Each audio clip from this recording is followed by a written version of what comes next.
呢個就係燈湖板塊銷量好閪穩定嘅樓盤，宏宇、景宇豪。最驚為天人嘅係，從佢3萬蚊均價到而家2萬蚊出頭，佢都係好少有1個月係冇成交。而喺樓市最瘋狂嘅時候，你稍為還價低啲，嗰啲業主都好似法國嘅皇帝咁。咁即係咩啊？ Balance King， 費撚事傾。嗱，就喺呢度。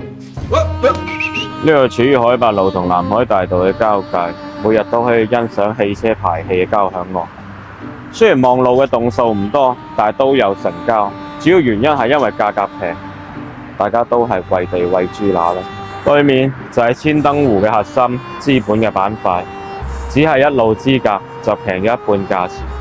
各方面都處於中上水平，估計就係佢嘅魅力所在。位置中上，教育中上，小區中上，唔通有少少缺陷先係美？呢個係佢嘅小區，大堂、電梯、門口，88方嘅入籍面積，廳只有20個方左右，但係佢會送咗一個2個方嘅入戶花園，不過都係好細。雖然豆潤咁大嘅陽台同環宇城一樣，但係呢一個小區嘅風景，我覺得又可以彌補返。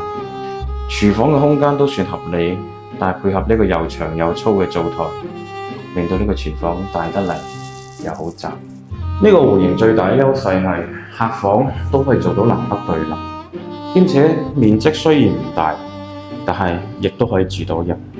唔似千燈湖某啲項目咁得嗰5個方，都唔知可以大點樣。就連屎坑都可以做到南北對流，夏天打開門屙屎就唔怕屙到一身汗。呢度雖然其他地方都唔算特別大，但係最好嘅一點就係主人房夠大。而呢一個亦都係最近唯一拍到嘅一個雙屎坑南北對流嘅戶型。總結一句，一個樓盤大部分可以喺80分以上，我覺得已經算係優質。如果佢基本上都可以去到90分以上，咁佢嘅缺點就一定係好柒貴。而呢度一定要講佢遺憾之處嘅就係短期內唔會有地鐵，但喺佛山地鐵好似又唔係最重要，因為電雞當道。